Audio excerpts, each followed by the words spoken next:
afternoon, Laura. How are you? Good, Peter. How are you? Laura, I am absolutely fantastic. There's a potential heat wave in Northern Ireland around the corner. What is not to be happy about? Laura, welcome to the NI Business Podcast. Thanks very much for taking the time to chat with me today. Could we start? Could you tell me a little about yourself, your background, and your business, please? Yeah, certainly. So my name is Loraa White. I am the CEO and founder of Music Video Marketplace. Music Video Marketplace is, I mean, in its simplest terms, we are a music tech company. I have been a music video director for 15 years, and about 6 years ago, I had this idea. Wouldn't it be cool to make money while I sleep, first of all? And then how could I do what I do, but do it online? So how can I make visual, stunning videos for musicians online without me physically being there, without the brief, a more done for you product than a service product? So yeah. And how did you, let's take it back a little. So how did you end up being a music video producer in the first place? That's a really interesting story. So I've been an entrepreneur for 23 years and I've owned a couple of different businesses. And before I did this, I actually owned a designer clothes store in Belfast. And it was all the American designers for like Jay-Z, Beyonce, and all the big celebrities, Nelly. We had all the brands. And that led me into the music industry. And the music industry, we were doing parties and events and stuff. And I started picking up a camera. And I've always been into music and theatre. That's my whole background as well. So me being in the music industry was like my dream. And I picked up a camera and I started filming artists and celebrities. And it kind of just, I became a music video director. So it didn't happen overnight. It's been a learning curve, even till now. I'm being schooled every day. But yeah, so that's kind of how I became a music video director, was just right time, right place, right industry. And yeah, I've been doing it a long time now. So yeah.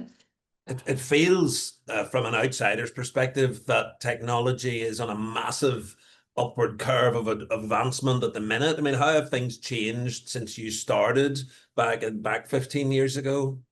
Like, I mean, technology aside, like even just equipment, if you look at cameras back then to cameras now and, editing software back then to editing software, like, back in the day, you needed the most powerful camera and, cameras were big chunky things and they were 100 grand and, your computer needed to be a supercomputer. And now everything is off little tiny cameras and everything is a laptop and you can editing software is on your phone. Like it's just a different world. It's a different world, but I love it. I'm here for it because that's always been my entire strategy as a music video director has always been to help independent musicians create affordable content.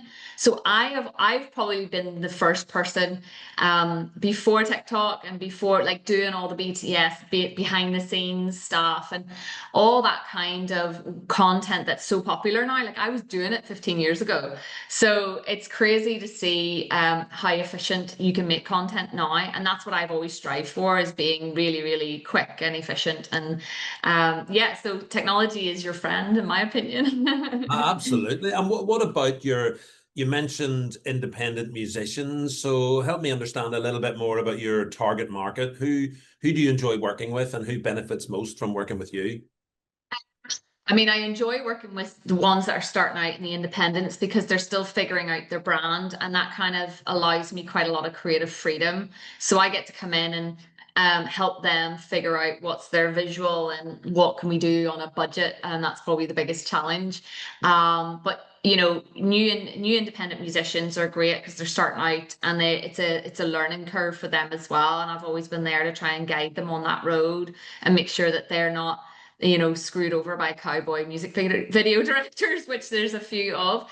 So, and then obviously with my new platform now, the whole idea is still to help struggling musicians to create content on a budget. It's kind of been 15 years of just helping musicians create content on a budget, and that's what I've done all the entire time. So yeah. And what, if you reflect back, what would you say has been your biggest lesson as a business owner? God. I think it's every day's a school day. Every day's a school day, honestly. And I think you have to be always learning new trends, especially in what I do, especially when it comes to visuals. Every day there's a new style of filming or a new style of editing, or the biggest factor in what I do is fashion. And people are like, fashion? What? I'm like, yes, fashion is everything in the music industry. Like the Met Gala wasn't born out of nothing, like fashion is so, so, so important in the music industry. So it's like every day, right, what's the new fashion trends? What are we going to throw in this music video? Is it a 90s vibe? Are we back to the 80s? Are we back to and following those trends? And that's probably been my biggest lesson being a video director for so long, is always follow trends and fashion and things like that. So yeah. Yeah, you had me straight away there and back to the 80s.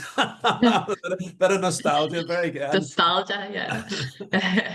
And what have you learned most about yourself along the way, Laura? God, that's a question. I think I've learned most that you've got to persevere through all the good times and the hard times, and you have to be very determined to achieve your goals, and that your goals are never going to be achieved overnight, and that you've got to accept, like, this is 6 years of building this tech platform, 6 years, and we're only going to market in August, and you've got to take the small wins and the increments, because there's been a lot of increments to get me to this point. And if I was to look at the last 6 years and I go, oh my goodness, we did this, we did this, we did this, we won this award, we raised this investment, and you have to think of all the little increments that get you to that, but it's slow. There's no fast pace entrepreneur, and if it's happened too fast, it's probably going to fail fast. And I've found doing things quite slowly, and yeah, those slow increments of progress, yeah, definitely the biggest lessons there. Yeah. And in terms of people that have influenced you along the way, is there anyone that you can think of that has shaped your journey? I'm very blessed. I lived in London for a long time, and I didn't have a very good network there. And then I moved back here 10 years ago, back to Northern Ireland, and was doing my music video thing. And I just jumped straight into like the Women in Business Network. They have been one of my biggest support systems. And I have now built an advisory board around me of women, believe it or not. My investors are female as well. So I think my biggest influence have been my network, but it's taken me so long to build that network of advisors. People who have been there, done that, got the t-shirt, through to people who are guiding me on the financial side of it, as a strategy side of it, go to market side of it. There's so many, and everybody's got their own strengths. So if you can pluck in, into that network whenever you need to, that is really, really, really amazing to have. So yeah. Women's network, women's business Yeah, it's such network. such a great share. Yeah. And yeah, Mhm. there's loads of great people out there for everyone, for anyone listening to this. Yeah. What would you say definitively? We're halfway through 2025 pretty much now. Mhm. What gets you out of bed in the morning, Laura, and drives your passion for your business? Coffee and coffee and some sugar. Yeah. What drives me, as I said before, I think you've got to always have little goals that you're working towards every couple of months. So I've been very good at strategizing. I'm always strategizing 3 months to 6 months ahead. And then we sort of stick to those goals, and you go, yes, right, we achieved this. Let's move on to the next thing. The motivation to get out of bed is probably the dream, and fulfilling the dream of actually making it work and being the first to market, because nobody's done this before. So nobody's done what I've done before. It's never been done. And I think being the first to figure it out has been probably one of my biggest motivations. And when I speak to record labels and I speak to musicians and they go, nobody's ever done this before, this is amazing, and you get that kind of feedback and you go, okay, we've hit the nail on the head here. So yeah, that would be my motivation. Yeah. Very good. What about in terms of, I don't know if you're a reader or listen to podcasts at all. Is there anything that you've enjoyed that other people you'd like to share with? You know, it's quite funny. I don't have a lot of patience for podcasts or books, but I have been reading in the last 6 months. I kind of made a New Year's resolution to start reading, and I have. But I read short stories and stuff like that, and motivational stuff. And it's funny. I've been reading this. I don't know if you can see it. It's called Okay. Rules for Mavericks. It's absolutely brilliant. I find this in Waterstones for like £3. It's called Rules for Mavericks, a manifesto for dissident creatives by Phil Beadle. And it's really targeted at me. I just feel like the whole book was written for me to read. And it's great because I can just, when I can read something, I can really relate to it and laugh at the same time because I go, well, that's me. And I can relate to that. That's what I'm sort of into. Short story, short and sweet stuff, I can read, no problem. Very good. Yeah, I haven't come across that before, but I've got it written down. So thank you for sharing. And what would you say, Laura, is the biggest challenge that you're currently facing in your business? I think the biggest challenge I have found being, such a startup that's trying to achieve quite a lot, is the chicken and egg syndrome. I'll call it the chicken egg syndrome. So you can't raise investment unless you've proven yourself, but you can't prove yourself unless you have the investment.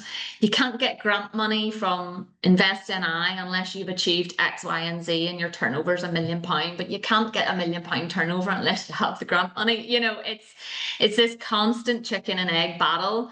So the biggest challenge probably is my bootstrap we're a very lean startup. Like I don't think anyone has done more of a lean startup than me. In fact, I could write a book on being lean, and the strategies around how to make money or how to hit our goals without spending money. And I'm the queen. I'm the queen of budgets. Like when it comes to, I could shoot content on no budget. If I can do that, I can run a business on no budget. So I think what I've achieved with no support and no money until recent months has been absolutely phenomenal. And everybody looks at me and what we have done, they go, how did you do this without any support? I'm like, well, when you don't have it, you got to figure out ways around it. You don't have the money. So yes, chicken and egg syndrome is a real thing. It's gotten much worse now since COVID. Raising money is very, very hard. Very, very, very hard. Investment money. People are not taking risks anymore. Like I know people that, competitors, not direct competitors, but indirect competitors who are doing something similar-ish before COVID raised £5 million without a blink. £5 million. And I can't even get anything close to that, So the times have changed and it's just a different world out there. So it's very hard. It's very hard. Yeah. And what about, let's go off piste a little bit. So if you could invite any three people to a dinner party, who are you inviting? Um, I would invite people who I would like to invest in my company. So number one would be Rihanna, the singer, who also owns. She's the richest woman in the world. He also owns the most powerful makeup brand in the world, Fenty. So I would invite her because she would mad respect what I'm doing. I would also invite Ed Sheeran because Ed Sheeran, I don't know if you know, invests in multiple companies in Northern Ireland and loves Northern Ireland and loves multiple businesses in Northern Ireland. So Ed Sheeran is an investor here in Northern Ireland. And I don't know, who would be the third? I don't know. That's a good question, actually. Maybe somebody like Stephen Bartlett, just because. Okay. Throw him in there. He'll do a Very. podcast. He'll do a podcast about it. Oh, absolutely. Yeah, yeah, absolutely. That'll be a good Ed Sheeran and Rihanna would be a good cracker for everything. And what about if you could go back in time, Laura, and give some advice to your 18-year-old self? What would that sound like? I think my biggest problem, and I wish I could go back, and these are skills I'm learning today, is focus, focus, focus. So I get easily distracted, and my entire team will tell you, not easily distracted, like, woohoo, there's a fly, but easily distracted.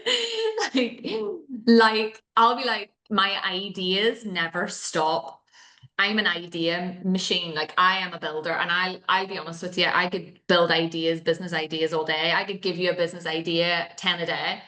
And that's who I am. So I know like I'm really good. And my staff I just drive them nuts because I'm like, why don't we do this? And why don't we do this? And why don't we do this? And I'm like, Laura, focus, focus. And that's why we have very, very strict strategies and goals in place that do not deter us from what we're trying to achieve, because I would be off here, here, here. And I'm like, just focus in, commit to focus in.